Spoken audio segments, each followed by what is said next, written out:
welcome you all. Hello and welcome to the National Adaptation Forum webinar series hosted by EcoAdapt. This webinar is the online convening of the adaptation community between the biennial National Adaptation Forum events. You can visit the National Adaptation Forum website to learn more about past fora and learn more about the upcoming forum this April 2019. My name is Lauren and I'm one of the National Adaptation Forum organizers, and I will be your moderator for today's webinar. The title of today's webinar is Exposed and Closest, Climate Change, Poverty, and Homelessness. Before I get started, I would like to go through some housekeeping rules to ensure a successful webinar. Please place your telephone, cell phone, or computer on mute. This will help with the feedback that we might experience. If you're using a microphone, voice over IP option, please ensure that you place your computer on mute, even if you're listed as muted.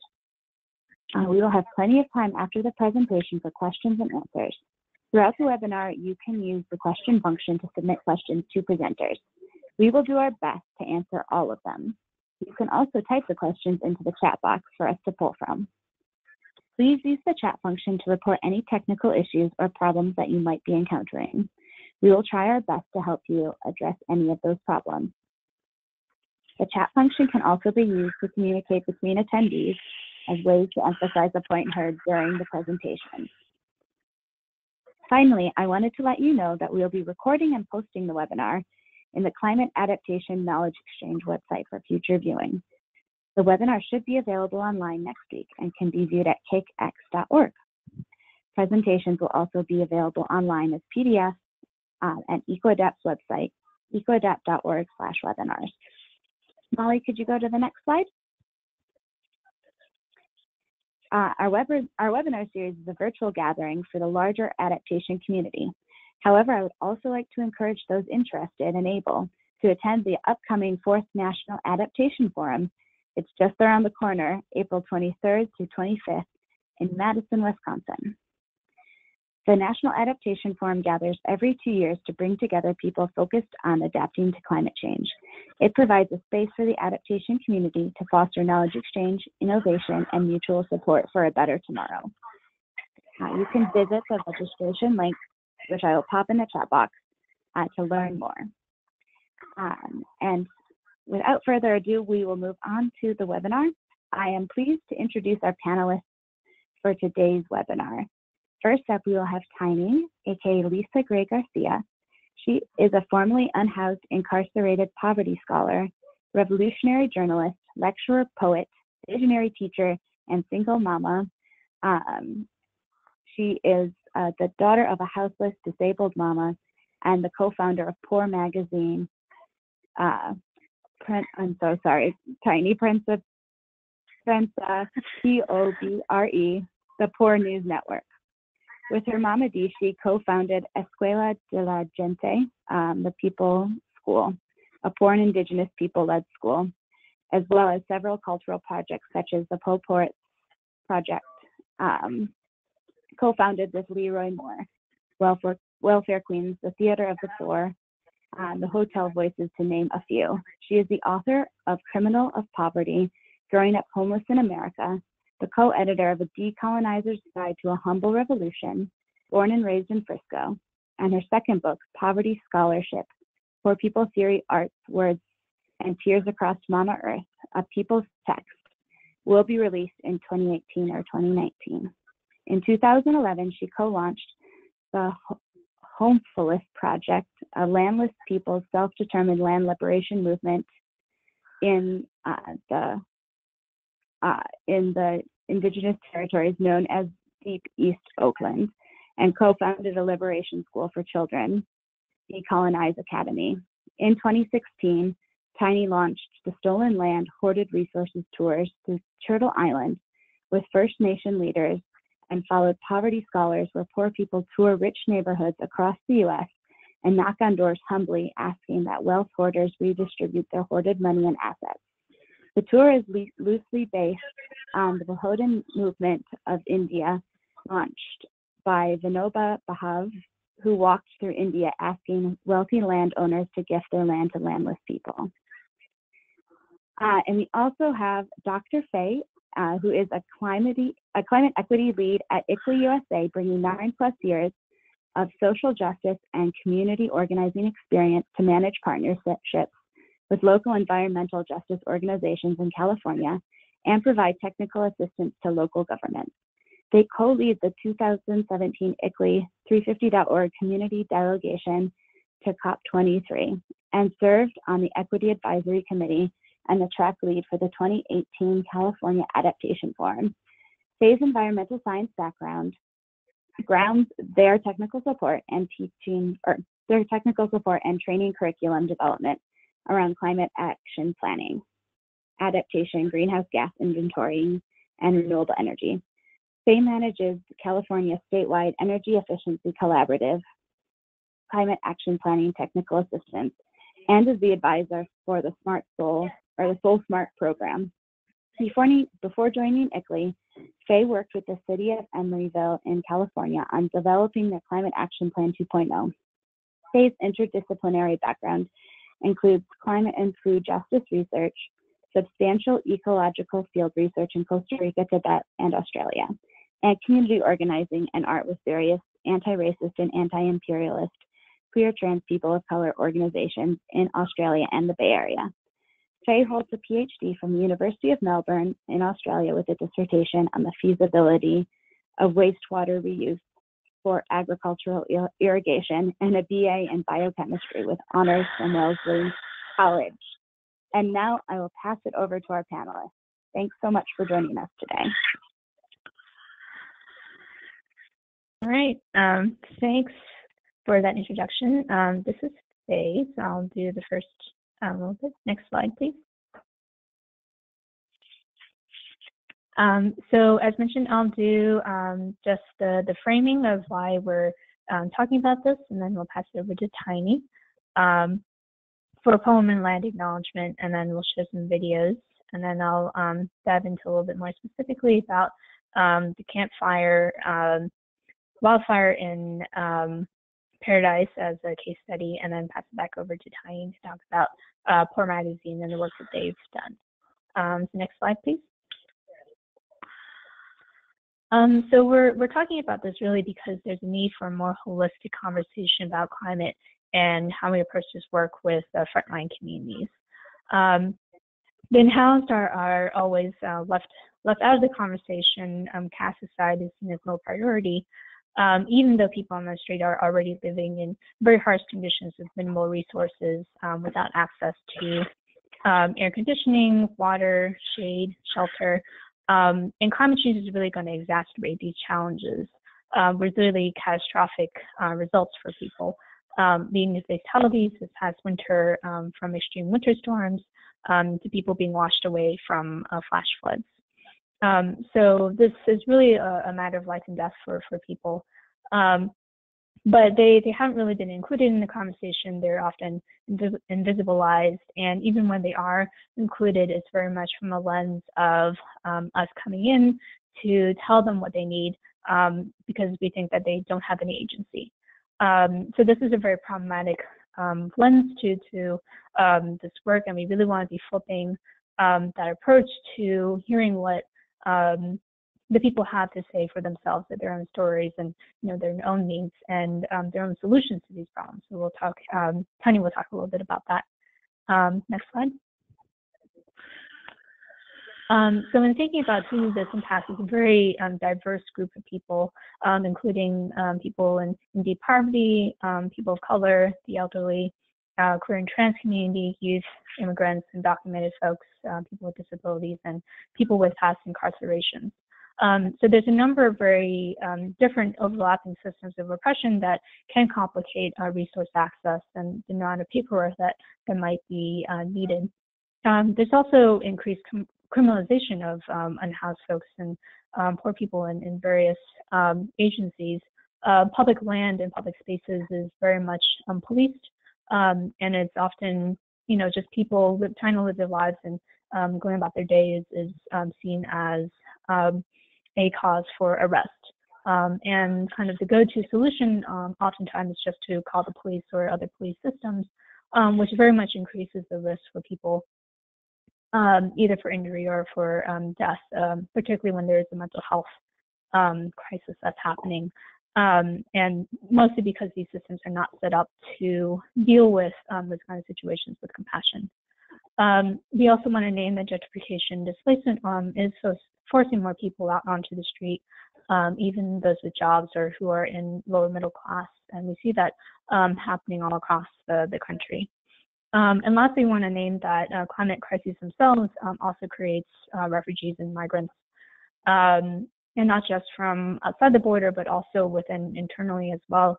We'll see in the case study in Paradise that the entire town essentially lost their home. So we see that kind of displacement internally. So now I'll pass it over to Tani. Thank you, Faye. Thank you, everybody, for listening. So first of all, who am I? I'm a poverty scholar. That house was mama. That house was daughter. I'm a poverty scholar. All the people you don't want to see, never want to be, look away from me. What you going to do, arrest me? We're in your city. I'm a poverty scholar. And I normally rock my jailhouse attire because me and my poor mama did the poverty crime, the jail time for being unhoused in this occupied indigenous holler. I'm a poverty scholar, the melanin challenged daughter of a strong Afro-Boricua Taino mama, for without whom there would be no me, a mama soltera and a welfare queen. So I'm a poet. As poverty scholars, teach through poetry, verse, theater, song, prayer. So even in this webinar on these digital streets, rest assured we will be not linear, and hold on to your keyboard because you're in for a ride. All that to say, again, humbly and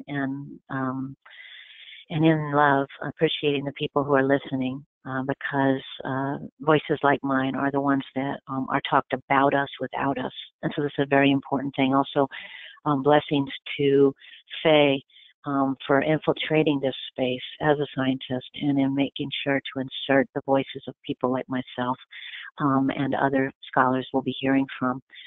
But first we need to start with a poem, with a prayer to all the first peoples of this land who, without whom there would be none of us, and without whom the notion of climate change wasn't even necessary, because they were the stewards of Mama Earth before scientists even wrapped their head around that idea, and who suffered the first form of gentrification, which is colonization. So if we can actually take a moment of silence for First Peoples, as well for the ocean peoples of Moana. Shout out to Pacific Island scholars. Shout out to Karina Gold and Loa and Penny and all of the other Indigenous and First Nations folks of this part of the territory where this webinar is being broadcast, which is the occupied village of Huichine, Lashana peoples, and as well all the peoples of this occupied land. But then similarly, because of the conversation we're having today, to all the Black, Brown, poor, and Indigenous peoples who are dying every day because of land theft and resource hoarding and occupation. From Mozambique to Modesto, to the 200 people we just lost, and to the 80-something in Chico.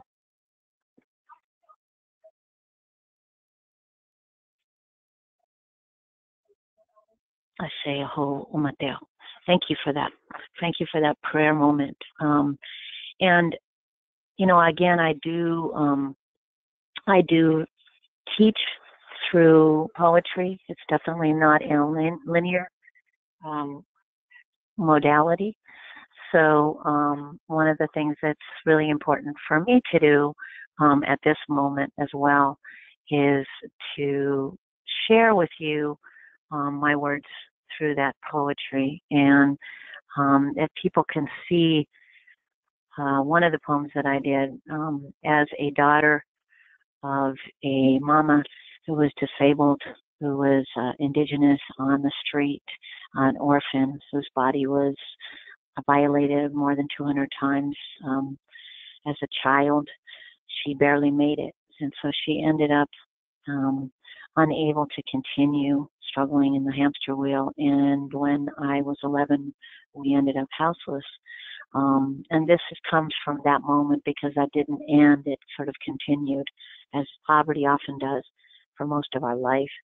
And definitely until I was 18, at which point I was arrested. So again, for sharing this medicine is part of also a learning curve, because institutional learning doesn't include oftentimes the stories and the struggles of folks like myself. So it's illegal to be houseless in most of the U.S., if not all, most of this occupied Turtle Island. And houseless folks and poor people like myself and my mom receive citations and then eventually face arrest. And so that's what happened to me at 18. And I was given essentially a 3-month jail sentence for being houseless. And this is from that moment. Side by side, chair frames and baby toys, jackets, toothbrushes, coffee cans and pillows wrapped up in paper made of memories, nylon homes buried under lives made of storms. These aren't the storms of rain and thunder, sleet or hail. These raindrops include sheriff boots and eviction notices. This thunder is made of the sound of your home bouncing on the pavement, and hail-filled slices of foreclosure. Dreams of what was replaces your leases. Humans walking softly on Mama Earth, permanently outside. And so, again, before I go any further, what is poverty scholarship? I know, again, I'm really in gratitude for all the institutional and formal institutions of learning scholars who are listening today. That is the important thing. As poverty scholars, we're not trying to smash institutional learning, but with the book Poverty Scholarship, what we're trying to do is insert lived knowledge, because it is extremely important in this time that our voices be heard as indigenous peoples who know how to steward and love Mama Earth, and as people exposed and closest, as the name of this webinar is today. So the notion of poverty scholarship, next slide, sorry, was born in the calles, prisons, street corners, community centers, welfare offices, shelters, kitchen tables, assembly lines, tenements, favelas, projects, and ghettos, all the places people don't look for educators, experts, researchers, linguists, writers, media producers. We are told we are silenced, incarcerated, criminalized, displaced, homeless, disabled, sorted, separated, and oftentimes extinguished. We're told our knowledge is not valid or legitimate, our speech is improper, our work and our choice is criminal, and our words inept. But our schools and our knowledge bases are everywhere. Our teachings are essential, haphazard, and immediate. We are your mama, your cousins, your elders, your corner store owner, and your recycler. And our research is based on our lives and our experience, our solutions, and vast knowledge of what works and what can work. And our visions are based on the dreams of our ancestors, our elders, and our youth. So we're going to watch these very short videos. This is a project that Poor Magazine has, one of many that we as poor and indigenous people do to make sure that our voices talking about our own stories and our own solutions are heard without filter. So this is a project called Roofless Radio, that's ROOF. And it also, people want to watch more of the Roofless Radio, which spans all the way to Florida now. We just went to occupied Seminole territory where they're building cages for houseless folks, and I'll talk a little bit about that later. But anyway, this is from Chico, Paradise Butte County, where they experienced the fire. And it's the case study we're talking about today. And the specific way in which unhoused folks in that town and marginally housed folks and very poor and barely housed folks were impacted and are currently impacted. And then we'll talk more about it after we watch these. Welcome you all. Hello and welcome to the National Adaptation Forum webinar series hosted by EcoAdapt. This webinar is the online convening of the adaptation community between the biennial National Adaptation Forum events. You can. Thank you. So in this particular case, there's a whole lot more work and a whole lot more voices, and we'll talk a little bit more about that. And I'm passing it back to Faye right now, correct? Yes.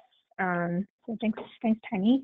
And so I'll just go really quickly over some of the details on the campfire. Next slide, please. So as most folks are probably familiar with, this was a really destructive wildfire, and essentially the whole town was razed. Over 18,000 structures were lost. Next slide.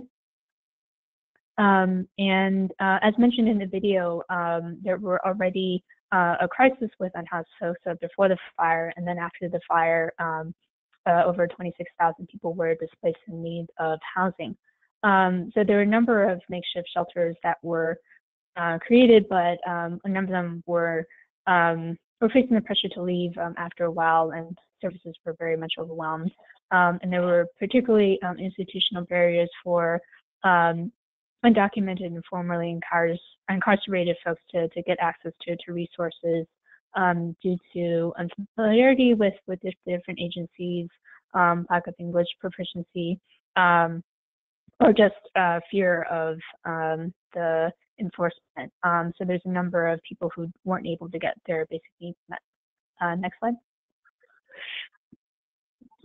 So in addition to the lack of shelter, there was a secondary hazard of the air pollution from wildfire smoke. And you see here that the smoke came down to the Sacramento and the Bay Area, where it ranged from unhealthy to hazardous air quality. Next slide.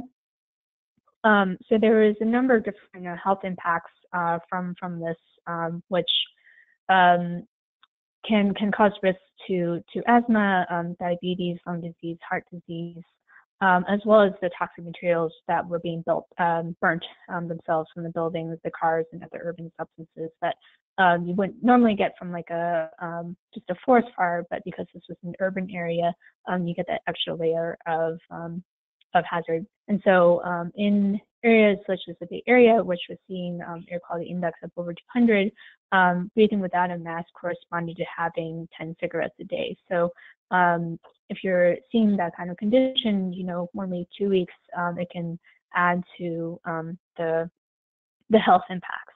Next slide. So there's a number of different folks that were exposed to the fumes, which include the prison firefighters, unhoused, farm workers, day laborers, construction workers, public works employees, and landscapers. So this may already compound toxic working and living conditions. People may be unable to take time off or leave for a safer place because they don't have transportation, they don't have options to take that time off. And it may be difficult to hold employers accountable to OSHA because of power dynamics. And so there's often this poor people's dilemma where they're choosing to expose themselves to toxins for a paycheck or choose to stay at home. So especially for single parents who are caring for children, they may be put into this no-win situation even further with child protection services coming in to take their children for being in this kind of situation. Next slide. Even if they don't choose to go outside, they may not necessarily be in a healthy situation. For most part, people who are in deep poverty are living in contaminated homes because there's very few affordable living conditions where there isn't mold or poison. And when you have extreme heat or rain, this can increase the amount of mold and humidity and also exacerbate those health concerns. There's also a lack of healthy and good food. Often these neighborhoods, these are food deserts, so the only affordable food are highly processed, filled with fat and sodium, no produce, which is correspondent to heart disease and diabetes, which basically just sets people up to be more sensitive to these type of risks like wildfire smoke. So when you aren't able to access good food, you're then more susceptible to the other health impacts. Next slide. So in the Bay Area, it's particularly bad with the gentrification. It's a very expensive housing market right now, which has led to increased evictions and homelessness.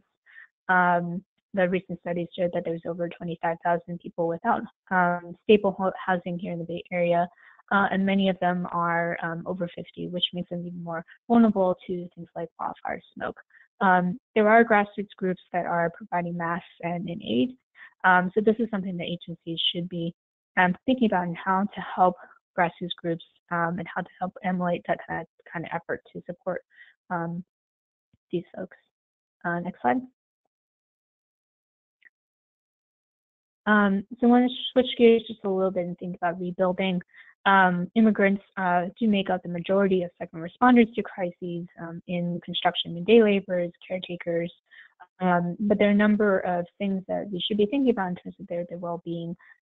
If they are the ones who are carrying out the toxic materials in these areas, can we make sure that they have the right protection and gear, especially because if they're working as subcontractors, that those kind of regulations may not necessarily apply or be well implemented. Living wage does not necessarily apply to subcontractors. So this is an area where, as local governments, there's an opportunity for us to make sure that their well-being is being taken care of. The other thing to think about is that when we're trying to be really quick and responsive to these kinds of situations, it doesn't necessarily produce good conditions for thoughtful community-driven planning.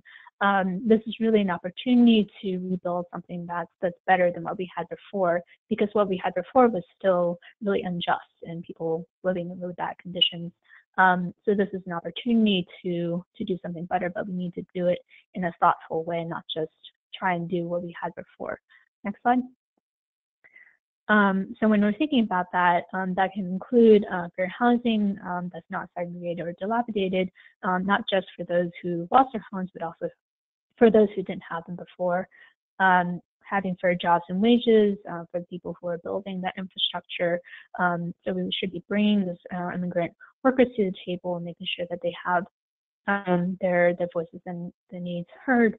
And also just thinking about intentional design communities and making sure that we're practicing the best practices for adaptation. And then just lastly, thinking about how a organized community is the resilient one, because social cohesion is really where, as studies have shown, is one of the best ways to recover from crisis. So when we're building, we should be creating conditions where we actually get to know our neighbors and making sure that we're taking care of each other. So with that, I'll bring it back over to Tanya. Anthropology, ethnography, psychology, the study about us, without us. Our spirits, our cultures, our traditions, through your lens, deconstructing our struggles while our communities are dismantled and left in rubble. So that comes from a poem regarding the notion itself of who is speaking about the things that happen to us, right? One of my sayings is, no matter how many times you sweep me, study me, or arrest me, it doesn't give me a home. Which goes to the kind of the conversation that I wanted to take this to, which is that in climate change, the specific thing, and you can go to the next slide, that happens is that a whole series of criminalization and criminalizing laws, or what I call legislations, end up getting increased to a point where now you have in places, going back to something I brought up in the very beginning, like St. Petersburg, Florida, having cages for houseless folks. We all know about the indigenous brown bodies of children who have been put in cages crossing these colonial borders. Now they have cages on the sidewalk. So this is a state of emergency, as I talk about, but one of the things in the article that you're seeing on the slide, Poor People on a Poor Planet, talks about the ways in which, as houseless folks, our bodies are swept. There's hygienic metaphors that are used about poor people, like they're just in the way, because we've all bought into the Starbuckization of our landscape, that they're in the absence of people, it's plain. And these are all codes for poor people, indigenous people, black and brown folks who are unhoused on the street in your landscape.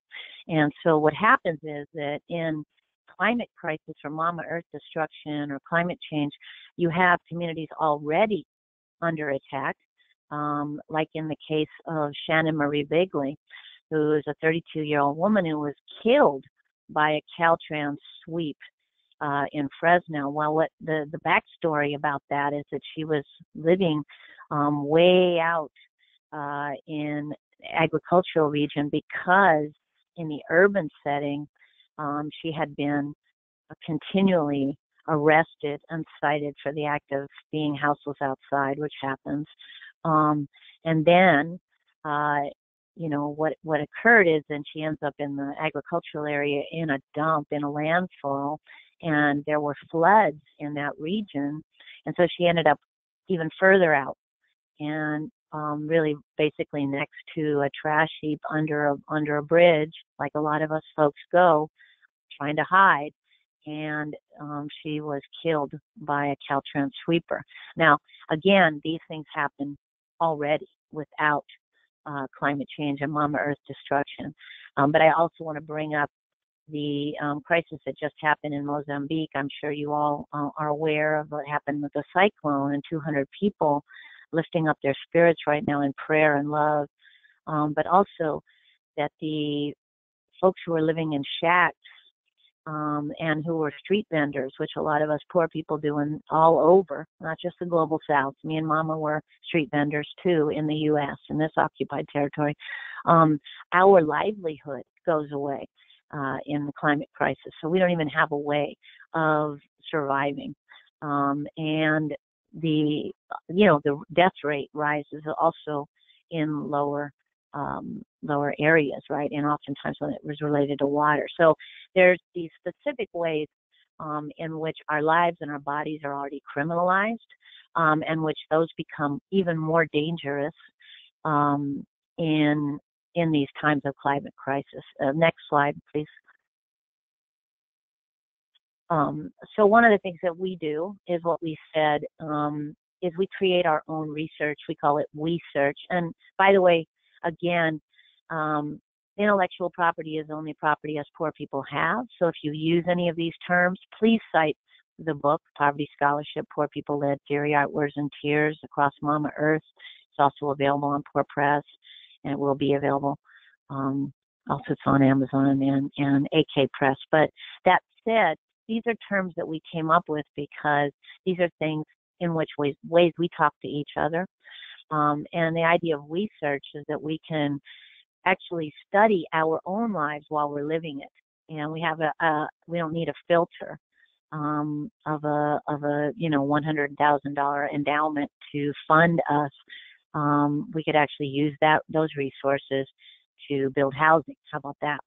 So one of the things is we created this concept called WeSearch, and it was about the rise in essentially in encampment seizures of our belongings. So again, for a metaphor that makes sense to housed people who might be listening and watching, if someone took the roof off of you and your belongings, they would probably think that you were messy and dirty and unclean too, the same things they call us. So everything that you can do inside is criminalized when it's exposed, and hence the notion of exposure. And so we put out this series of research about the ideas that we need to not only stop the gentrification and evictions because they're dangerous, but we also need to stop the criminalizing of unhoused bodies. Because what happens is that causes us to even be more at risk and exposed, like the tent seizures that they have in several cities, like San Francisco, where the administration is now stealing houseless people's tents, which doesn't make us go away, it just makes us sick. And so you've had literally the rise in deaths because of the extreme weather we've had in the Bay Area over the last 3 months. An excess of rain, cold has risen, and people are dying of exposure. Also, shout out and lifting up to the other impact of unhoused bodies in the Midwest with this extreme cold that we just experienced over the last few months, and people literally dying of hypothermia on the street. So again, these are really important correlations. Next slide, please. So one of the things that we did is create this research summary. Urge any of you all to use our research. Again, just cite that we got it. You can get it on poormagazine.org and other places like the San Francisco Bayview and other revolutionary media spaces. But what was found is that 400 tents were seized from 206 unhoused residents, and then belongings. Our mementos, we're not allowed to have belongings when we're on the street, to the tune of over $56,000 were stolen. And basically, once they're taken, we can't get them back. But the other thing is that our medicine was taken as well. So then people died, right? Our enclosures were taken. Next slide. So one of the reasons that we bring all of these things up and to this call as well, to this webinar, is that while we continue to address the state and continue to ask the agencies, the state agencies, and the politricksters, as I call them oftentimes, who get in office saying that they're going to solve the homeless problem, which is highly problematic and wrong. But anyway, that's what it said. Like, we're no longer humans, we're just a problem because we no longer have a roof. But anyway, one of the reasons that we continue that fight, because a lot of our folks are still surviving and have to survive on the street and are dying behind this criminalization. But the other thing is that we follow in the tradition of a disciple, actually, of Gandhi, who went to wealthy landowners in India and asked them to gift their land to landless people. So we have a version of that I started along with First Nations elders like Karina Gold and Loa and Fui and other beautiful folks, other poverty scholars and disabled scholars like Leroy Moore and Crip Hop Nation and many more, going into what I call wealth hoarding, land occupying extremely wealthy neighborhoods like Philadelphia's Main Line, like Beverly Hills, Piedmont, Pacific Heights, and on, Park Avenue in New York, and share the medicine. This is not a protest. This is not a rally. This is an urgent medicine sharing that people who have resources, private Mama Earth occupiers who maybe still believe in the lie of buying and selling Mama Earth, can begin to understand and unpack the concept of what I call radical redistribution, which is that we have to practice a form of interdependence and stop practicing the cult of independence and understand that we are implicitly connected to our fellow human, whether they be on the street or they be our next door neighbor getting evicted. That we need to stop practicing the violent act of what I call the violent act of looking away. Oh, I can't solve that homeless problem. I can't take care of those people. It's too much to take in. Not a problem. You don't need to solve our problems. You need to walk with us and to practice radical redistribution. If anyone on this webinar has a trust fund, hit me up afterwards, and I'm not kidding. Because what we are doing with radical redistribution is launching the Bank of Community Reparations, which is an international fund that has nothing to do with the World Bank or any bank for that matter, but is a grassroots fund that actually supports the building of self-determined movements for unhoused and poor and indigenous peoples. It supports the work of fellow comrades like Sigor K. Land Trust and Pacific Island Moana Nui scholars to shift the idea of who should steward Mama Earth and how we should support each other so that we can all be housed rather than perpetuate the scarcity models that only some of us are okay and others can be literally killed. So the Stolen Land Hoarded Resources Tour has gone all across the nation, and our next stop will probably be in Palestine, actually. So any of y'all are welcome to come with us. And this is with love. We don't protest anyone. We say that we need to lift up and unsell Mama Earth and change the idea of who's a hoarder or clutterer. A lot of times us poor people are called that. Well, how is it not hoarding to have 3 homes when you only need to live in one? So next slide, please. So the Bank of Community Reparations has already begun, and it's working to build a landless people's movement in this occupied land that we launched as poor, homeless, incarcerated, and disabled indigenous peoples in this occupied territory of Deep East Oakland, aka Wechin, Ohlone, Lishan land, with permission and ceremony from First Nations folks, from First Nations elders like Karina Gold and Fui Fui and Loa and Sochi and Don Pasquale and other people from Maya to Africa, to understand that this is an intentionally blighted poor people of color neighborhood that has been suffered endless predation and attack by police harassment and redlining and blighting, and to actually build something that is a different form of housing.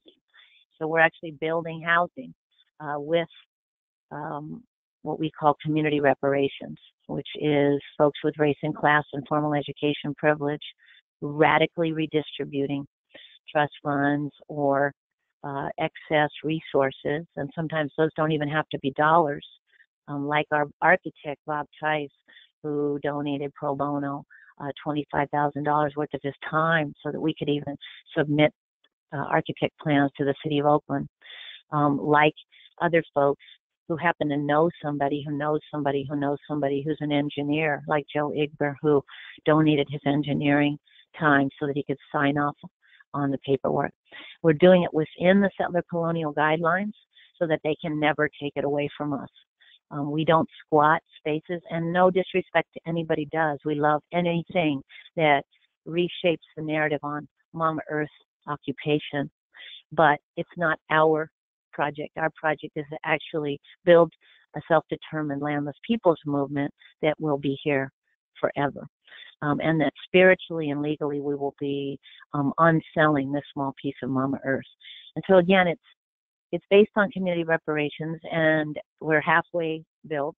We are right now struggling with a $25,000 fire sprinkler requirement by the city, and we're trying to raise that money. So far, we raised over $200,000 just in radical redistribution. And if anybody wants to see homefulness, a homeless people's solution to homelessness, you can watch the video on YouTube on Poor News Network channel. You can look it up.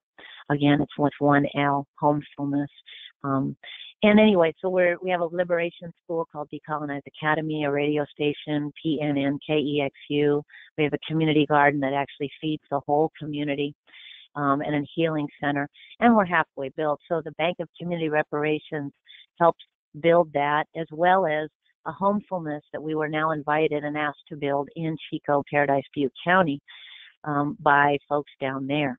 And as well, support Sigorte Land Trust, and the Shumi Tax, which is the first Native woman-run land trust, Fromm's Martial Art, a Black-led martial arts studio that needs to be here and that suffered gentrification because of the high-speed removal that we're all facing, and another homefulness in North Oakland, launched by a Black-led church that serves houseless disabled adults and is getting gentrified out of their own neighborhood. Next slide, please. So going to the first and worst impacted, and I know I don't have a lot of time left. I want to spend some time on this, is that we did a first and worst impacted on climate change specifically that spanned across occupied Turtle Island.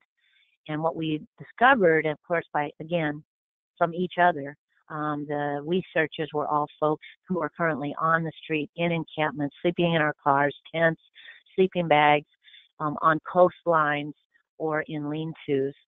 That the majority are displaced single-parent women and children, struggling with what we call the war on the poor, leaving us not only unhoused, but now without even a semi-safe place to hide or sleep, essentially leaving us exposed and vulnerable to physical, sexual abuse. But we need to keep hiding because, as Faye talked about in the beginning, if we come forward, we face CPS and police stealing our children from us, which would have happened and did happen to me and my mom when I was a child. The other thing is that most of the researchers, most of us on the street, were in houses before.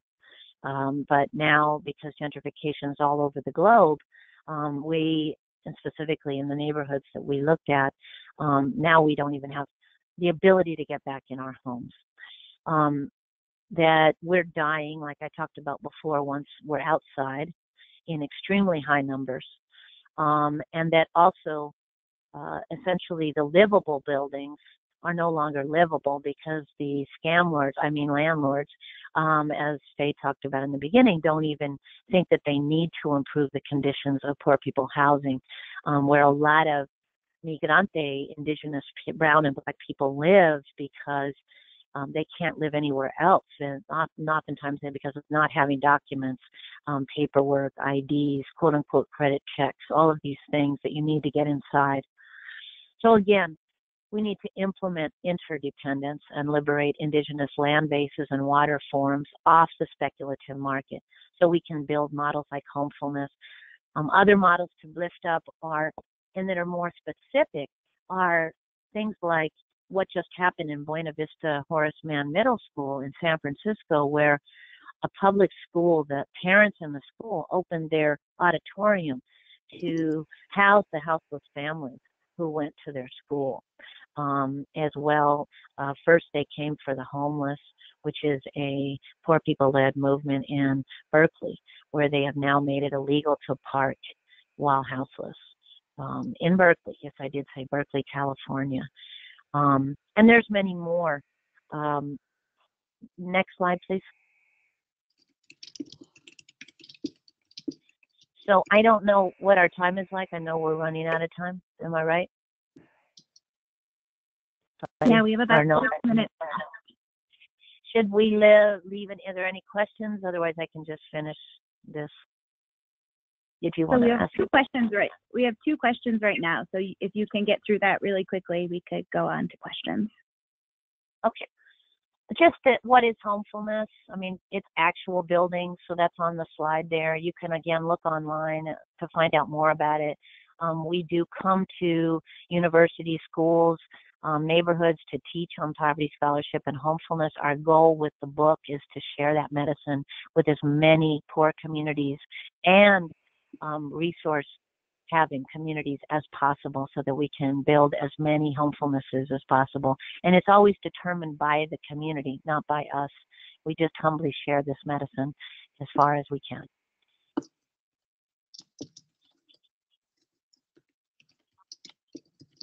Okay, are we ready for a question? Yeah. Thank you so much, first of all, for joining us today. We've had a lot of messages of thanks as well, but because we're limited on time, I will send those to you separately, and we can start with a question from Jasmine King, who asks, is radical redistribution only feasible at the individual/local level? How can we advocate for this at the state and more macro levels? Well, thank you for asking, Jasmine. I mean, I think that the key part is, yes, you can. We've gone into state and city to try to, present that, to force it. We've also approached and are maybe getting a little more traction with tech, tech companies. We have a thing called the Tech Reparations Fund because tech workers and tech companies have a specific connection to the removal of poor people. But to answer your question specifically, I think it really is the will of folks like yourselves on this webinar to go into institutions and state agencies, because when us poor people do it, they don't really listen to us. You know what I mean? So it's the connection and the community together. It's the people in politics rather than politricks who are actually looking at vacant land, Caltrans land, other spaces to actually gift them to poor people-led, indigenous people-led movements like this one. So yes, it's totally doable. And if you're interested in more of that and a conversation about that, please email me, poormag@gmail.com. You can hit me up on Twitter @PovertyScholar, and I would definitely be interested in conversating about that. Excellent, thank you. We have another question from Dahlia. She asks, or says, "Hi Tiny, can you go over further into the land that you have purchased or are planning to purchase in Oakland and how this land is going to be used?" Yeah, and I just want to say that slides are being shown right now about resistance movements, a stolen land tour, and so people wonder what those are. And then one of them in the left-hand upper corner is our youth scholars doing a die-in because these sweeps are killing their mamas and daddies. All of our children are homeless and formerly homeless.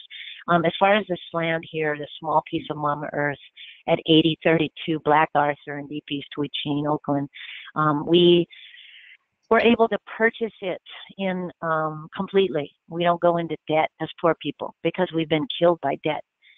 So again, with radical redistributed blood-stained dollars that then became love-stained dollars, as I talk about in a podcast I did, we were able to buy this small piece of Mama Earth. It's in a poor people neighborhood. There were no people in the space because you don't evict people to house people, which is another lie that governments and developers do.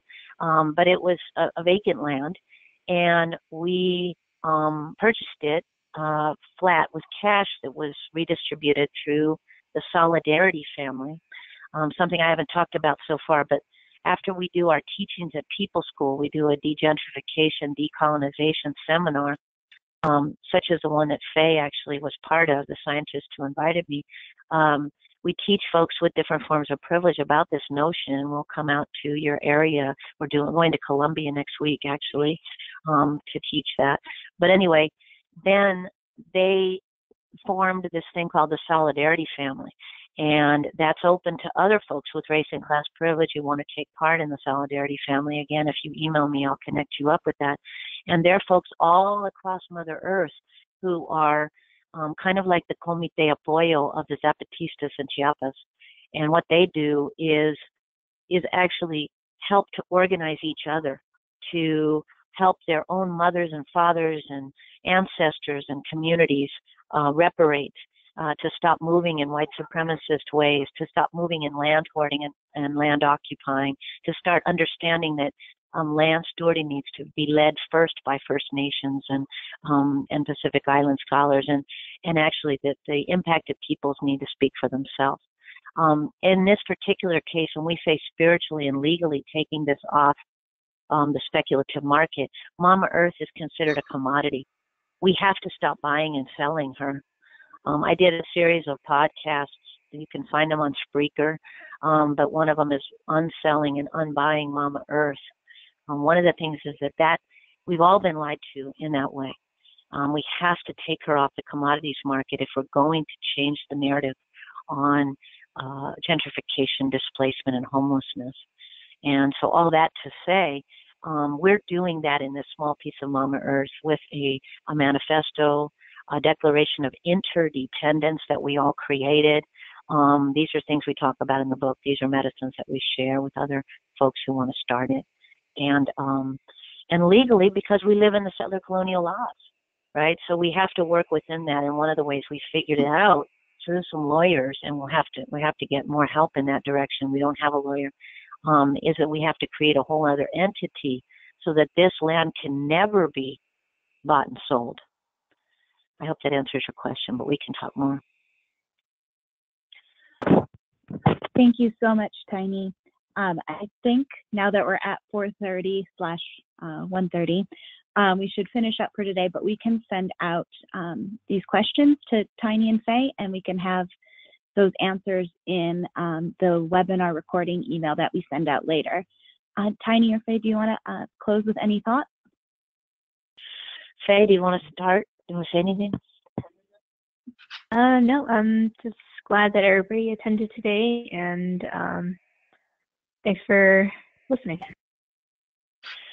Yeah, I just want to again lift up our brothers and sisters in Mozambique, to Modesto, our brothers and sisters in Chico and Butte County, our folks being police harassed right now all over Mama Earth for the sole act of being poor, being Black and brown, indigenous, and being on the street. And then, of course, all of our missing, murdered indigenous women who oftentimes are houseless and who never get thought about once we're gone, once we're displaced, once we're lost to this lie of capitalism, of gentrification, of removal. And to thank all of you so much for listening and for all the work that you all do. And thank you, organizers. And the next webinar will be led by First Nations folks, or one very soon after, thanks to all the requests, and you're listening to that as well. Thanks everyone so much. We will be posting the webinar recording sometime next week, and we'll send it out to everyone. And thank you again to Tiny and Faye for joining us today. Have a great day, everyone. Thank you, everyone. Love.